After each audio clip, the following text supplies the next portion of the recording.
تو ہمارا بھی تو یہی عقیدہ ہے کہ چاہے کوئی اللہ کا ولی ہو چاہے نبی ہو، اگر ان سے ہم مانگے تو وہ دیتے ضرور ہے مگر اللہ کی عطا سے دیتے ہیں۔ تو یہ عقیدہ ہمارا الحمدللہ قرآن کے عقیدے کے مطابق ہے، قرآن سے ذرہ برابر بھی ہمارا عقیدہ اس کے مخالف نہیں ہے۔ پارہ نمبر 6 سورہ مائدہ آیت نمبر 55 ذرا دیکھ لیں اللہ کیا فرماتا ہے، انما ولیکم اللہ ورسولہ والذین آمنوا الذین یقیمون الصلاۃ ویؤتون الزکاۃ وہم راکعون۔ اللہ فرماتا ہے کہ بے شک اے لوگو، بے شک تمہارا مددگار، تمہارا ولی اللہ ہے۔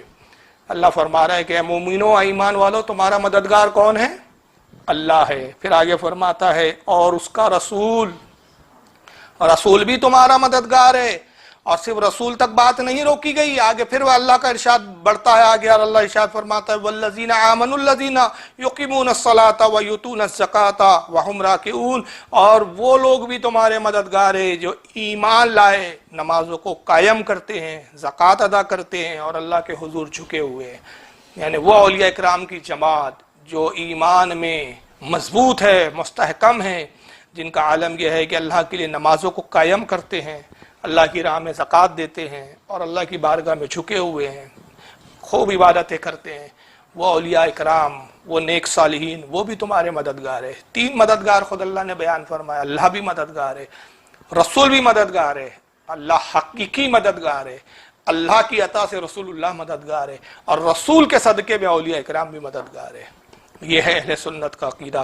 اور آئیے صرف 3 نہیں بلکہ اب بات اور آگے بڑھ گئی، پارہ نمبر 28 دیکھ لیں آپ، سورہ تحریم آیت نمبر 4، اللہ ارشاد فرماتا ہے فَإِنَّ اللَّهَ هُوَ مَوْلَاهُ وَجِبْرِيلُ وَصَالِحُ الْمُؤْمِنِينَ، بے شک اللہ ایمان والوں کا مددگار ہے۔ اللہ فرماتا ہے بے شک اللہ ایمان والوں کا مددگار ہے، اور جبریل اور نیک مومنین، والملائکۃ بعد ذلک ظہیر، اللہ فرماتا ہے پھر اس کے بعد فرشتے بھی ایمان والوں کی مدد پر ہے۔ فرشتے بھی اللہ فرماتا ہے کہ یہ بھی ایمان والوں کے مددگار ہے، اللہ بھی مددگار ہے، جبریل بھی مددگار ہے، فرشتے بھی مددگار ہے۔ تو اندازہ لگائیے، تو خود اللہ ارشاد فرما رہا ہے کہ تمہاری مدد کرنے والے۔ اب ظاہر ہے جو مدد پر مامور ہے تو ان کو اگر مدد کے لیے آواز دی جائے، ان سے مدد طلب کی جائے، تو اس میں کون سا شرک ہو گیا جناب؟ اگر مددگار سے مدد نہ مانگی جائے تو پھر آیت پر عمل کیسے ہوا؟ پھر یہی وجہ ہے کہ صحابہ اکرام کا خود عمل کیا تھا۔ صحابہ اکرام کا عمل یہ تھا کہ وہ مصیبت میں، مشکل وقتوں میں رسول اللہ کی بارگاہ میں حاضر ہوتے تھے اور رسول اللہ سے امداد طلب کرتے، حضور سے مدد طلب کرتے۔ اور یہ صحابہ کا عمل تھا۔ اگر نعوذ باللہ غیر اللہ سے مدد مانگنا، غیر اللہ سے مدد طلب کرنا، چاہے غوث اعظم ہو یا حضرت خواجہ غریب نواز ہو یا صحابہ اکرام ہو یا انبیاء اکرام ہو یا رسول اللہ صلی اللہ علیہ وسلم کی ذات اقدس ہو، کسی کو بھی اپنی مدد کے لیے پکارنا، ان سے مدد طلب کرنا اگر شرک ہوتا تو رسول اللہ اس سے منع کر دیتے۔ اگر کوئی صحابی یہ مدد کے لیے حضور کی خدمت میں حاضر ہوتا، حضور فوراً اس سے منع نہ کرتے بلکہ توبہ کرواتے کہ شرک ہو گیا، 14 سال کے بعد ایک جماعت آئیں گی، نام نہاد مسلمان اور نام نہاد اہل حدیث ہوں گے جو چیخ چیخ کے کہیں گے غیر اللہ سے مانگنا جائز نہیں، شرک ہے، شرک ہے، بے بس بندے ہیں یہ۔ حضور نے منع نہیں کیا، بلکہ اس کے برعکس تاریخ کی کتابوں میں اور حدیث میں کیا ملتا ہے۔ اور یہ حدیث کو دیکھیں جس کو آپ کے البانی صاحب نے صحیح کہا ہے، یہ ضعیف حدیث نہیں ہے، ضعیف بول کر اس کا راگ آپ کے حدیث کی اہمیت کو گھٹانے کی کوشش مت کیجئے گا۔ آپ کے البانی نے اس حدیث کو صحیح کہا ہے۔ ذرا آئیے ذرا حدیث ملاحظہ کریں کہ حدیث پاک کیا ہے۔ مشکات کے اندر یہ حدیث کتاب احوال القیامہ و بدء الخلق اور باب ہے باب الحوض والشفاعاتی، شفاعت اور حوض کا بیان، حدیث نمبر ہے 5603۔ حدیث نمبر 5603 پر یہ حدیث صاحب مشکات نقل کرتے ہیں، کہتے ہیں وعن انس قال، حضرت انس رضی اللہ تعالیٰ عنہ سے روایت ہے، وہ کہتے قال رسول اللہ صلی اللہ علیہ وسلم ان اللہ عز وجل وعدانی ان يدخل الجنة من امتی 400,000 بلا حساب۔ اللہ کے نبی صلی اللہ علیہ وسلم فرماتے ہیں کہ لوگوں، پروردگار عالم نے مجھ سے وعدہ فرمایا اور وعدہ یہ کیا کہ محبوب میں تیری خاطر تیری امت کے 4 لاکھ لوگوں کو بغیر حساب و کتاب کے بخش دوں گا۔ 4 لاکھ لوگوں کی میں ایسی بخشش فرماؤں گا کہ نہ ان سے کوئی حساب لیا جائے گا، نہ ان سے کوئی پوچھ کی جائیں گی، نہ ان کے اعمالوں کو دیکھا جائے گا۔ 4 لاکھ لوگوں کو اللہ فرماتا ہے وعدہ کرتا ہوں حبیب کو بخش دوں گا۔ فقال ابو بکر زدنا یا رسول اللہ، راوی حضرت انس کہتے ہیں کہ ابو بکر صدیق کھڑے ہوئے اور عرض کیا زدنا یا رسول اللہ، اللہ کے نبی ان 4 لاکھ جنتیوں میں اور اضافہ فرما دیجئے۔ اندازہ لگائیے ابو بکر صدیق کا عقیدہ کیا ہے یہاں. ابو بکر صدیق کا یہ عقیدہ پتہ چلتا ہے کہ ابو بکر صدیق کا خود وہی عقیدہ ہے جو آج اہل سنت کا ہے کہ اللہ نے مصطفیٰ کو یہ اختیار دیا ہے کہ حضور اگر چاہیں تو حضور بے بس نہیں ہے، اتنے صاحب اختیار ہے کہ اللہ نے اگر 4 لاکھ کا وعدہ کیا تو حضور چاہے تو ان جنتیوں کی تعداد بڑھا سکتے ہیں. یہ مشکات کے اندر حدیث ہے اور اس کو البانی صاحب نے صحیح کہا ہے. تو ابو بکر صدیق کھڑے ہوئے اور کہا فقال ابو بکر زدنا یا رسول اللہ. ابو بکر صدیق کھڑے ہو کے کرتے ہیں اللہ کے نبی 4 لاکھ کی تعداد میں اضافہ فرما دیجئے. قال وهكذا فحسب بكفه وجمعهما. اللہ کے نبی صلی اللہ علیہ وسلم نے اپنے ہاتھوں کو لیا اور اس کا ایک لب بنایا پیالے کی شکل میں، اپنے ہاتھ کو اس طرح آپس میں ملا لیا، پیالے کی شکل دی اور کہا ابو بکر تم کہتے ہو، لو یہ اپنی طرف سے 4 لاکھ میں بڑھا دیتا ہوں. اندازہ لگائیے رسول اللہ 4 لاکھ بڑھا رہے ہیں لیکن وہی نہیں آتی ہے. جبریل آ کے نہیں کہتے ہیں کہ محمد صلی اللہ علیہ وسلم آپ کون ہوتے جنتیوں کی تعداد بڑھانے والے. اگر اللہ نے 4 لاکھ کا وعدہ کیا ہے تو یہ اللہ کا اختیار ہے، جس کو چاہے جنتی بنائے، جس کو چاہے جہنمی بنائے. آپ کون ہوتے جو 4 لاکھ لوگوں کو اپنی طرف سے جنت میں ڈال رہے ہیں اور اضافہ کر رہے ہیں. جبریل نہیں آئے جناب، جبریل نے منع نہیں کیا، وہی نازل نہیں ہوئی. کیوں؟ کیونکہ اللہ رب العزت گویا زبان حال سے بتا رہا ہے کہ لوگوں سمجھ لو میرا محبوب کو میں نے کیسے اختیار دیا. 4 لاکھ کا تو میں نے وعدہ کر لیا تھا، اب میرا محبوب جتنا چاہے اتنا بڑھائے. ادھر محبوب بڑھاتا جائے، ادھر میں جنتیوں کے نام جو ہے لوح محفوظ پہ بڑھاتا جاؤں گا. ابھی 4 لاکھ حضور نے بڑھا دیے. پھر اس کے بعد حدیث کے الفاظ ہے فقال ابو بکر زدنا یا رسول اللہ. ابو بکر صدیق پھر کھڑے ہوئے اور پھر عرض کرتے اللہ کے نبی اور اس میں اضافہ فرما دیجئے. حضرت ابو بکر صدیق کا عقیدہ دیکھتے جائیں. وہ کہہ رہے وہ دیکھ رہے ہیں کہ حضور نے 4 تو بڑھا دیے، اللہ نے 4 کا وعدہ کیا، رسول نے 4 بڑھا دیے، بات تو ہو گئی نا. لیکن حضرت ابو بکر بتا رہے ہیں کہ حضور کو یہ اختیار ہے کہ اس میں اور بڑھا سکتے. کہا یا رسول اللہ اور بڑھا دیجئے. قال وهكذا. اللہ کے نبی صلی اللہ تعالی وسلم نے پھر اسی طرح کیا، پھر ہاتھ ملایا، پھر اشارہ کیا، کہا لو ابو بکر 4 لاکھ اور بڑھائے. فقال عمر دعنا یا ابا بکرین. حدیث کے الفاظ ہے کہ پھر حضرت عمر کہتے ہیں کہ ابو بکر بس کیجئے، کتنا آپ بڑھائیں گے، بس کیجئے. 8 بڑھا دیے حضور نے، 4 کا اللہ نے وعدہ کر لیا، کل 12 لاکھ ہو گئے جن کا حساب و کتاب نہیں ہوگا. اب آپ اس میں کتنا اضافہ کر رہے ہیں، رک جائیے. تو جب حضرت عمر نے ابو بکر صدیق کو روکا تو ابو بکر صدیق نے ان سے شکایت کی کہ عمر آخر تم مجھے کیوں روک رہے ہو؟ اگر حضور صلی اللہ تعالی وسلم جو اللہ نے انہیں اختیار بخشا ہے اس اختیار کے وجہ سے جنتیوں کی تعداد میں اضافہ کر رہے ہیں، اور اگر میں یہ چاہتا ہوں کہ سب کے سب جنت میں چلے جائیں تو اس میں آپ کا کیا نقصان ہے؟ فقال عمر ان اللہ عز وجل ان شاء ان يدخل خلقه الجنت بکف واحد فعل. حضرت عمر نے کہا ابو بکر میرا یہ عقیدہ نہیں ہے کہ رسول اللہ جو ہے جنتیوں میں اضافہ جو کر رہے ہیں وہ صحیح نہیں ہے یا حضور اضافہ نہیں کر سکتے، بلکہ کیا کہا، ارے ابو بکر صدیق آپ کیا قسطوں میں بڑھوا رہے ہیں؟ اگر اللہ چاہیں گا تو حضور صلی اللہ علیہ وسلم کے ایک لب میں ہی حضور کے صدقے میں ساری امت کو جنت میں داخل فرما دیں گا. بِقَفٍ وَاحِدٍ فَعَلْ. اللہ چاہے تو اپنے نبی کے ایک لب میں ہی سب کو جنت میں ڈال دے. تو رسول اللہ نے تو یہاں اعتراض کرنا تھا، اے عمر تمہیں نہیں معلوم مولوی توصیف الرحمان صاحب 1400 سال کے بعد پیدا ہوں گے اور وہ کہیں گے محمد ہو چاہے کوئی بھی ہو، کوئی نبی ہو یا ولی ہو، سب بے بس بندے ہیں، یہ تو کسی کو کچھ دے نہیں سکتے، عطا نہیں کر سکتے، اور تم نے اتنا بڑا دعویٰ کر دیا کہ اللہ چاہے تو میرے ایک لب میں، میرے ایک مٹھی بھر پیالے میں سارے امتیوں کو جنت میں داخل کر دے. اے عمر تم تو مشرک ہو گئے، نعوذ باللہ من ذالک. تمہیں تو توبہ کرنی چاہیے، تمہیں تو استغفار کرنی چاہیے. حضور صلی اللہ تعالی وسلم نے یہ نہیں فرمایا، بلکہ کیا فرمایا؟ حدیث کے الفاظ ہے فقال النبی صلی اللہ علیہ وسلم صدق عمر. نبی نے فرمایا کہ اے لوگو عمر نے سچ کہا. اگر عمر یہ کہہ رہا ہے کہ اگر اللہ چاہے تو میرے ایک لب میں ساری امتیوں کو جنت میں ڈال دے تو یہ بے شک ہو سکتا ہے، میرا رب بھی قادر ہے اور وہ چاہے تو مجھے یہ اختیار بخش سکتا ہے کہ میں سارے امتیوں کو جنت میں داخل کر دوں. یہ رسول اللہ صلی اللہ تعالی وسلم کا یا صاحب اختیار ہونا پتہ چل رہا ہے. اس کو عبدالرزاق نے بھی لکھا ہے، مصنف عبدالرزاق، دیکھ لیجئے. میں وہ پی ڈی ایف حوالے نہیں دیتا ہوں، یہ کتابیں ہوتی ہے پڑھتا ہوں دیکھتا ہوں تب حوالے دیتا ہوں. یہ مصنف عبدالرزاق ہے، امام بخاری کے دادا استاد ہے، امام بخاری کے دادا استاد امام احمد ابن حنبل کے استاد. المصنف جو ان کی 12 جلدوں میں آتی، اس کی 11ویں جلد ہے یہ. چنانچہ 11ویں جلد صفحہ نمبر 286 حدیث نمبر 20556 پر امام عبدالرزاق نے اس کو لکھا اور کہا یہ حدیث صحیح ہے. اس کو امام احمد ابن حنبل بھی لائے ہیں، یہ مسند احمد ہے جناب.